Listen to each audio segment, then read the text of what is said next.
아름다운 형제 사랑이라는 주제를 가지고 여러분과 함께 하나님 말씀 상고해보는 시간 갖도록 하겠습니다.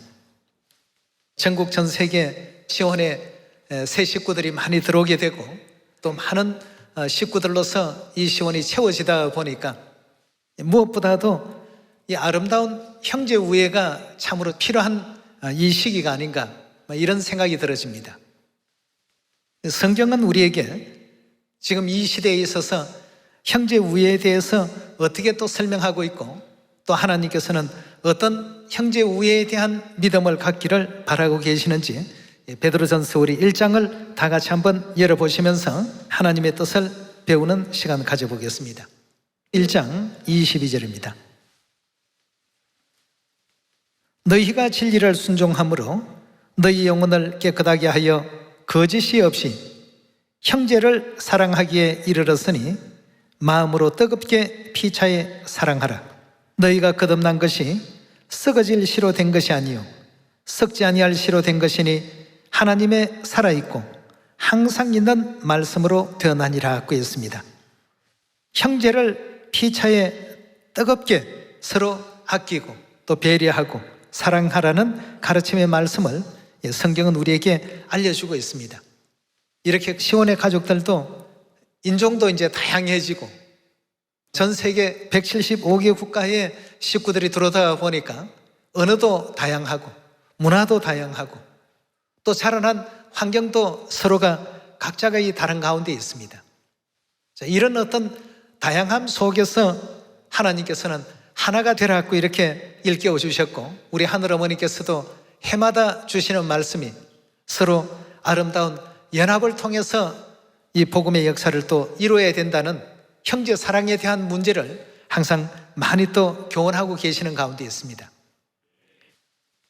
형제 자매의 아름다운 연합 또 화합 서로 배려하는 배려 이런 것이 없이는 결단코 이 복음이 온전하게 완성되어질 수 없다는 것을 다시 한번 생각하시면서 요한복음 우리 13장으로 넘어가 보겠습니다.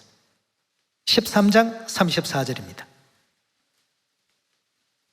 새 계명을 너희에게 주노니 서로 사랑하라. 내가 너희를 사랑한 것 같이 너희도 서로 사랑하라. 너희가 서로 사랑하면 이로써 모든 사람이 너희가 내 제자인 줄 알리라 라고 하셨습니다. 자, 이 성경 66권 전체에는 가장 근본적인 문제로서 하나님께서는 사랑을 언급하셨습니다. 하나님께서 이 땅에 오셔서 우리 죄를 대신하시고 십자가에 또 못 박히셔서 그 세상 모든 죄를 짊어져 주신 그 이면에도 하나의 어떤 단어로서 그 모든 행적을 설명하라고 한다면 사랑이라고 말할 수 있겠습니다. 하나님을 따르는 모든 시온의 백성들도 하나님을 닮아서 서로 배려할 줄 알고 서로 또 화합할 줄 알고 연합할 줄 아는 이 사랑의 관계가 이루어지지 못하게 된다면 하나님께서 허락해 주신 새 계명, 즉 이 새 언약을 완성시킬 수가 없는 것입니다. 한국과 이 미국은 좀 떨어져 있습니다. 이 우리나라가 극동 지역에 속해 있다라고 본다면 이 미국이라는 지역은 서쪽 중에서도 가장 서쪽에 있는 나라라고 볼 수 있겠습니다. 한국서 미국을 가서 보시게 되면 금방은 이 눈치를 못 챕니다만 생활하면서 보면 이 다른 게 너무 많구나 생각이 너무 이렇게 차이가 나구나 하는 것을 금방금방 느낄 수가 있습니다. 한국 책자들은 보면 결론이 어디에 있습니까? 맨 끝에 그러니까 한국말은 끝까지 들어야 되고 끝까지 봐야 무슨 얘기인지 이해가 되는데 미국 말은 그렇지 않습니다. 앞에만 잘 보면 뒤에는 몰라도 괜찮습니다. 그러니까 문장으로 본다면 중요한 부분이 전부 머리에 다 와 있습니다. 우리 한국은 전부 꼬리에 다 가 있고 말이죠. 이런 어떤 작은 부분에서부터 생활 속에서의 어떤 그 내용들도 다른 점들이 한두 가지가 아닙니다. 다른 부분들이 너무너무 많습니다. 몇 가지 어떤 예를 여러분들에게 드렸습니다만 이런 어떤 차이점이 많다가 보니까 어떤 한 가지 일을 공통적으로 이렇게 바라보는 데에도 한국 사람이 바라보는 견해와 미국 사람이 바라보는 견해 차이 때문에 서로 의견이 엇갈리게 되고, 나는 이 점을 굉장히 중요하게 여기는데 저 사람들은 그건 별로로 칩니다. 다른 점을 더 중하게 이렇게 여기니까 중요한 포인트가 서로 각각이 되다 보니까 서로 이게 중요하다, 저게 중요하다, 중요한 어떤 포인트가 서로 달라지니까 말이죠. 그러니까 서로가 양보를 조금씩 하고 자기 주장과 자기 의견을 조금씩 철회를 시켜야 됩니다. 이렇게 양보할 줄 알 때 교회가 은혜롭게 운영이 되지, 그렇지 않게 된다라고 한다면 도저히 복음이 될 수가 없습니다. 이런 어떤 경우들을 보니까 왜 성경 속에 사랑에 대한 부분을 이렇게 많이 하나님께서 계명으로까지 새 계명을 너희에게 주노니 서로 사랑하라. 내가 너희를 사랑한 것 같이 너희도 서로 사랑하라. 우리 예수 그리스도께서는 우리를 사랑하시되 당신의 몸을 죽기까지 십자가에 내어 던져주시기까지 우리를 또 아끼고 사랑하지 않았습니까? 우리가 죄인 되었을 때 우리가 또 의인이고 잘난 사람이기 때문에 대신 죽어주신다면 그런 일은 세상에도 가끔 있을 수 있는 일이지만 우리가 아주 참 못난 어떤 입장에 있고 또 죄인된 입장에 있는데도 그 죄인들을 살리시려 이 땅까지 오신 하나님의 어떤 그 숭고하신 사랑을 이렇게 놓고 볼 때에는 그 문제 안에서는 다 우리 모든 시온의 가족들이 연합이 되고 화합이 되고 하나가 되더라는 것입니다. 이 동양과 서양을 나누어 가지고 볼 때에는 서로가 너무 차이점이 많고 관점도 다르고 생각의 포인트도 다르고, 나는 이 점을 중요하게 여기고 설명하는데 저 사람들은 그건 별로 중요하게 여기지 않고 다른 것을 더 중요하게 보고 말이죠.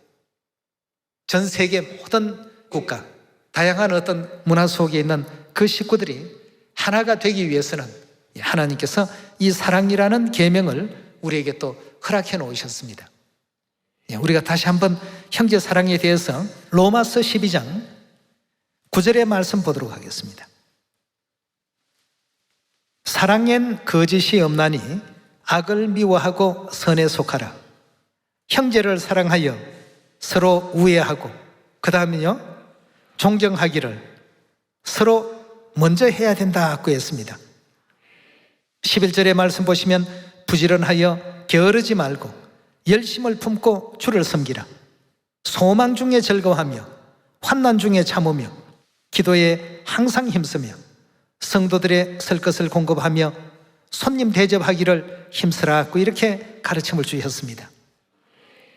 이건 요한복음 13장의 말씀과 같이 하나님께서 주신 계명입니다. 우리는 계명하게 되면 안식일 지키고 유월절 지키고 하는 이것만 다 계명으로 생각을 하는데 성경에 나오는 모든 하나님의 말씀은 다 하나님의 계명입니다. 로마서 13장 8절에는 우리 형제 사랑에 대해서 이렇게 설명했습니다. 피차의 사랑의 빛 외에는 아무에게든지 아무 빛도 지지 말라. 남을 사랑하는 자는 율법을 어떻게 한다고요? 다 이루었다고 했습니다.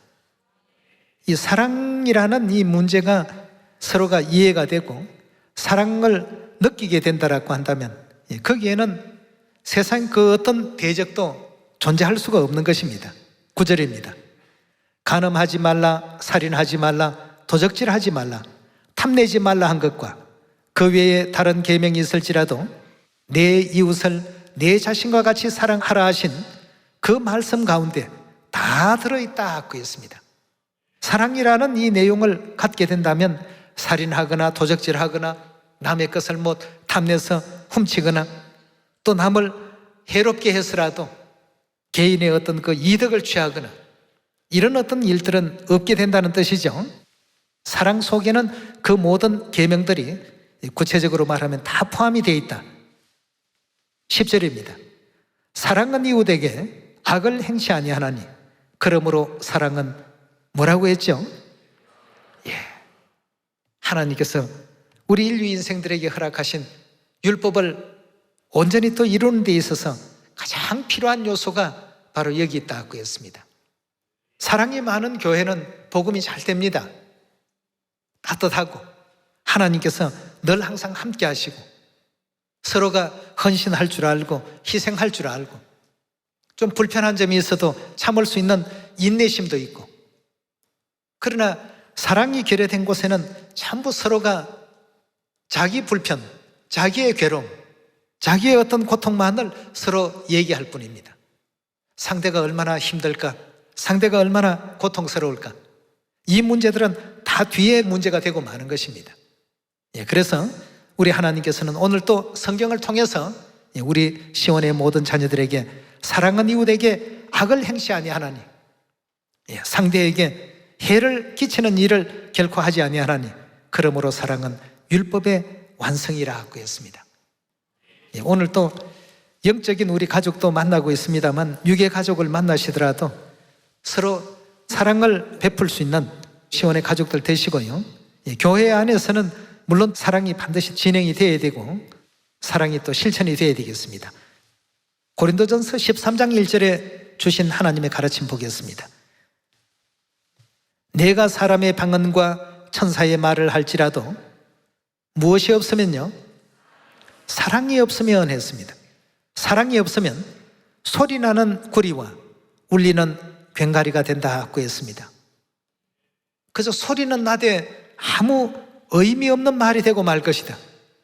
사람의 방언과 천사의 말을 다 이렇게 할 줄 알고 그런 어떤 일들을 능하게 한다 할지라도 그 속에 사랑이라는 요소를 담지 않는다면 그것은 의미 없는 소리나는 구리와 울리는 괭가리와 같은 내용이 되고 말 것이다 했습니다. 2절입니다. 내가 예언하는 능력이 있어 모든 비밀과 모든 지식을 알고 산을 옮길 만한 믿음이 있을지라도 무엇이 없으면요, 사랑이 없으면 아무것도 아니요 라고 했습니다. 내가 내게 있는 모든 것으로 구제하고 내 몸을 불사르게 내어줄지라도 또 무엇이 없으면요, 사랑이 없으면 내게 아무 유익이 없느니라고 했습니다. 사랑은 오래 참고 온유하며 투기하는 자가 되지 않고, 사랑은 자랑하지 않고 교만하지 않으며 무례히 행치 않고 자기의 유익을 구치 않고 성내지 않고 악한 것을 생각지 않고 불의를 기뻐하지 않고 진리와 함께 기뻐하고 모든 것을 참으며 모든 것을 믿으며 모든 것을 바라며 모든 것을 견딘다고 했습니다. 이런 것이 이제 하나님께서 우리 하늘 백성들에게 바라시는 사랑의 어떤 실천 덕목으로서 전부 열거해 놓으셨으니까, 그래서 살펴보시는 모든 내용들마다 전부 하나님 뜻은 서로 사랑하고 연합하라. 갈라디아서 우리 5장 13절입니다. 형제들아 너희가 자유를 위하여 부르심을 입었으나 그러나 그 자유로 육체의 기회를 삼지 말고 오직 사랑으로 어떻게 하라고 했습니까? 서로 종로로 달아갖고 했습니다. 하나님께서 가르침을 주신 그 사랑은 남들 위해 군림하는 것이 아니고 서로 낮추고 연합하고 배려할 줄 아는 오직 사랑으로 서로 종로로 달아. 온 율법은 내 이웃을 사랑하기를 내 몸같이 하라 하신 한 말씀에 이루었나니 만일 서로 물고 먹으면 피차에 멸망할까 조심하라고 했습니다. 여기 역시 주신 모든 말씀을 정리하면 서로 사랑하라는 뜻 아니겠습니까? 또 에베소서 5장 1절의 말씀 보시면 그러므로 사랑을 입은 자녀같이 너희는 하나님을 본받는 자가 되고 그리스도께서 너희를 사랑하신 것 같이 너희도 사랑 가운데 행하라고 했습니다. 하나님께서 우리를 어떻게 사랑하셨습니까? 죽을 수밖에 없고 하늘에서 이 지상 세계로 쫓겨내려올 수밖에 없는 하늘의 그 죄인들이었건만 그 죄인들을 불쌍히 여기시고 이 땅에 오셔서 우리 죄짐마저도 대신 또 짊어지시고 십자가의 희생도 마다하지 않으시고 우리 죄를 대신하시는 그 삶을 살아주지 않았습니까? 그리스도께서 너희를 사랑한 것 같이 너희도 사랑 가운데 행하라. 그는 우리를 위하여 자신을 버리사 향기로운 제물과 생축으로 하나님께 드리셨느니라. 음행과 온갖 더러운 것과 탐욕은 너희 중에서 그 이름이라도 부르지 말라. 이는 성도의 마땅한 바니라. 누추함과 어리석은 말이나 희롱의 말이 마땅치 아니하니 돌이켜 감사하는 말을 하라. 너희도 이것을 정령이 알거니와 음행하는 자나 더러운 자나 탐하는 자나 곧 우상 숭배자는 다 그리스도와 하나님의 나라에서 기업을 얻지 못하리니 누구든지 헛된 말로 너희를 속이지 못하게 하라. 이를 인하여 하나님의 진노가 불순종의 아들들에게 임하나니 그러므로 저희와 함께 참여하는 자가 되지 말라. 너희가 전에는 어둠이더니 이제는 주 안에서 빛이라. 빛의 자녀들처럼 행하라 그랬습니다. 이 빛의 자녀들은 항상 사랑 안에 거할 줄 알고 사랑 가운데 연합할 줄 아는 우리가 되어야 되겠죠. 이 모든 것은 결국 누구를 본받았기 때문에 할 수 있는 일입니까? 5장 1절의 말씀과 같이 사랑을 입은 자녀같이 너희는 하나님을 본받는 자가 되고 라고 하셨습니다. 하나님께서 우리에게 본보여 주신 그 삶을 그대로 또 실천할 줄 아는 우리가 됩시다. 지금의 우리의 모든 성정과 품성과 생활들은 전부 이 땅에서 배운 것에 익숙해 있습니다. 하나님의 것과는 좀 반대적인 어떤 생활들을 많이 배웠을 것입니다. 그러나 이제부터는 오늘 주신 말씀과 같이 누구를 보더라도 이 세상 모든 사람들을 불쌍히 여길 줄 아는 믿음을 가져야 되겠고 형제 자매 서로 우애할 줄 아는 그런 우리 입장이 되어야 되겠습니다.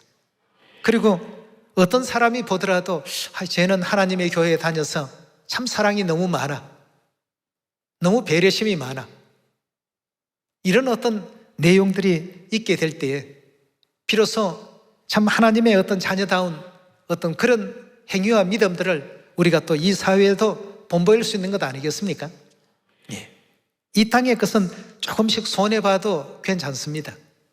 그러나 하늘의 것은 절대 손해보지 않는, 열심히 사랑해서 하나님의 이 계명을 올바르게 또 잘 지켜서 하늘의 것을 많이 살 수 있는 여러분과 제가 꼭 되도록 합시다. 골로새서 3장 12절의 가르침을 함께 보도록 하겠습니다. 그러므로 너희는 하나님의 택하신 거룩하고 사랑하신 자처럼 긍휼과 자비와 겸손과 온유와 오래 참음을 옷 입고 누가 네게 혐의가 있거든 서로 용납하여 피차 용서하되 주께서 너희를 용서하신 것 같이 너희도 그리하고 이 모든 것 위에 뭘 더하라고 했습니까? 사랑을 더하라고 했습니다. 용서를 한다고 하면서 저만치는 또 앙금을 많이 남겨놓고 용서를 하지 말고 이 모든 것 위에 사랑을 더하라고 했습니다. 이는 온전하게 매는 띠라고 했습니다. 15절의 말씀 보시면 그리스도의 평강이 너희 마음을 주장하게 하라. 평강을 위하여 너희가 한 몸으로 부르심을 받았나니 또한 너희는 감사하는 자가 되라. 그리스도의 말씀이 너희 속에 풍성히 거하여 모든 지혜로 피차에 가르치며 권면하고 시와 찬미와 신령한 노래를 부르며 마음의 감사함으로 하나님을 찬양하고 또 무엇을 하든지 말이나 입에나 다 주 예수의 이름으로 하고 그를 힘입어 하나님 아버지께 감사하라고 했습니다. 어떤 위치에 있더라도 서로의 그 입장을 생각하며 격려할 줄 알고 용서할 줄 알고 연합할 줄 알고 감사하는 말을 할 줄 아는 이런 삶을 살라고 성경 곳곳에 하나님께서 우리 시온의 가족들에게 주신 말씀입니다. 하나님의 자녀들은 이 계명을 다 따라야 됩니다. 이런 삶을 사는 것이 영적 하늘 가문의 가훈이라고 이렇게 보시면 되겠습니다. 그러나 하나님 계명을 지키면서 이렇게 함으로 이루어지는 어떤 그 불합리한 일들, 또 어떤 불이익 당한 것들, 이런 모든 것은 하나님 계명을 지키면서 당한 모든 일들에 대해서는 하나님께서 천배 만배 다 갚아주십니다. 욥의 경우를 한번 보십시오. 욥이 하나님의 그 뜻을 받들어서 은혜롭게 얼마나 진실하게 살았습니까?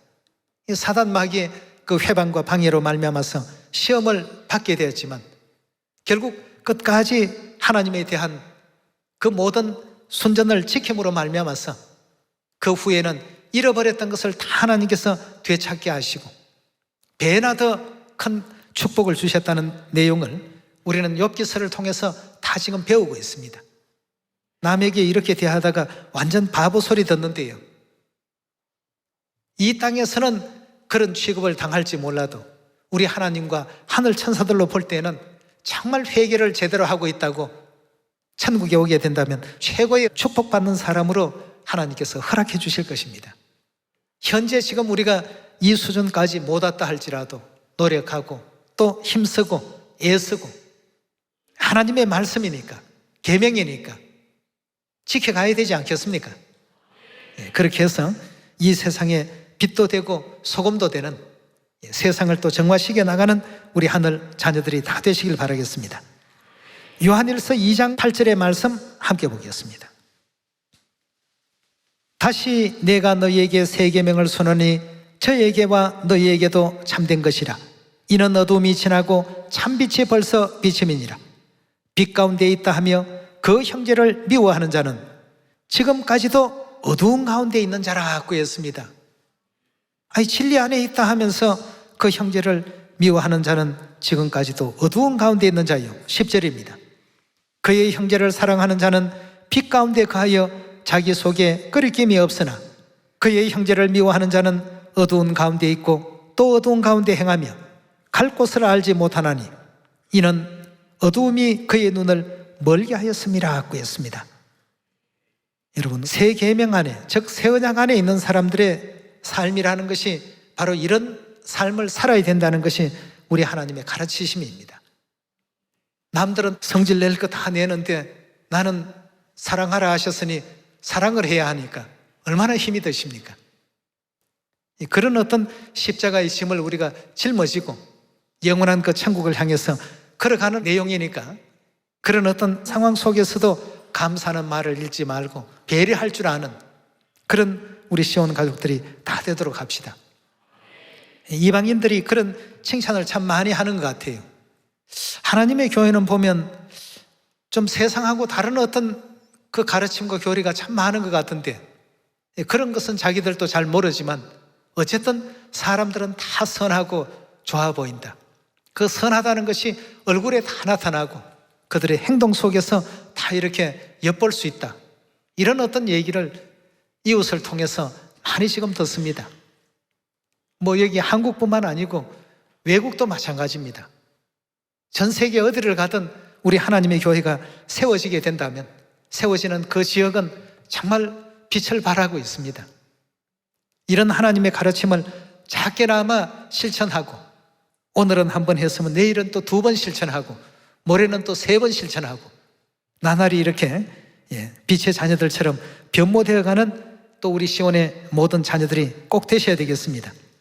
그 중심에는 하나님께서 우리를 사랑하셔서 하늘의 보좌를 비우시고 이 땅까지 내려오셔서 우리 죄를 대신 짊어져 주시고 우리가 겪을 십자가의 질고를 친히 또 다 감당해 주심으로 우리에 대한 하나님의 사랑을 확정하신 그 모든 그 본을 우리 시온의 자녀들도 다 따라가야 되겠습니다. 그래서 예전에도 한번 말씀을 드렸습니다만 어떤 직장 좀 성격이 고약한 어떤 직장 상사가 저녁 회식 자리에서 술을 권하는데 아마 사양을 했던 모양입니다. 저는 교회 다니기 때문에 술은 안 합니다 하고, 그러니까 상사의 명을 듣지 않는다고 거기서 이제 한 대 맞은 모양입니다. 얼마나 억울하고 원통합니까? 뭐 다른 어떤 나쁜 일을 해서 그런 것도 아니고. 그래서 그 자리에 있지 못하고 집에 와서 곰곰이 생각해 봤습니다. 이렇게까지 하면서 직장을 다녀야 되는가? 당장 사표를 써버리고 싶은 마음이 굴뚝 같았습니다. 근데 한편으로 하나님의 말씀에는 이런저런 많은 어떤 가르침이 있기 때문에 한번 생각을 해봤습니다. 예수님은 십자가에서 그 억울한 일을 당하시면서 나보다 더 고통스럽고 더 힘드셨을 것인데 나 이 한 번 맞았다고 해서 그리스도인답지 못한 태도를 취해서 되겠는가 하는 생각이 들었어요. 그래서 한 며칠 직장을 나가지 못하면서 얻은 이제 결론이 그거였습니다. 근데 그 사이에 회사에서는 그 상사에 대해서 징계위원회가 열리게 되고, 그런 자리에서 부하 직원에게 폭행을 가했다 하는 내용 때문에 상사가 직장을 잃게 되는 상황이 왔습니다. 그걸 이제 알고 이 사람이 직장에 출근하면서 이 사람 구명운동하는 일에 앞장섰습니다. 상사의 어떤 명을 어긴 것이 그 부하 직원으로서는 이건 옳지 않은 어떤 태도인데, 이 잘못이 있다면 내게 있는 것이지 그 사람에게 죄가 있는 것이 아니다 말이에요. 그래서 징계위원회에 가서도 한 사람 한 사람 만나서 다 사정을 하고, 제발 이 사람 그렇게 직장에서 내보내면 이 회사에도 큰 손실이 된단 말이죠. 얼마나 유능한 인재냐 말이죠. 끝내는 상사가 징계위원회에서도 용서가 되고, 그 사람도 이제 직장 생활을 이제 계속하게 됐답니다. 근데 그 상사가 생각하기에는 이 세상에 이런 사람이 다 있느냐, 한번 맞았으면 당장 뭐 법정에 고소라도 하든지 뭔가 자기의 어떤 분을 풀 것인데, 오히려 때린 자기보다도 더 적극적으로 나서서 자기의 어떤 그 사직을 막아주고 다닌다니, 나 같으면 그렇게 할 수 있었을까 말이에요. 그래서 그런 어떤 내용이 어디에서 나오는가 하고 보니까 결국은 이제 하나님의 그 가르침 받은 거기에서 이제 나왔다는 것을 이제 알게 된 것이죠. 그래서 자신은 교회도 안 나가는 사람이었지만 그 부하 직원 때문에 이제 결국 하나님을 알게 되는, 하나님과의 그 인연이 거기에서부터 이제 시작이 되었다는 이런 신앙적 그 간증이 있었습니다.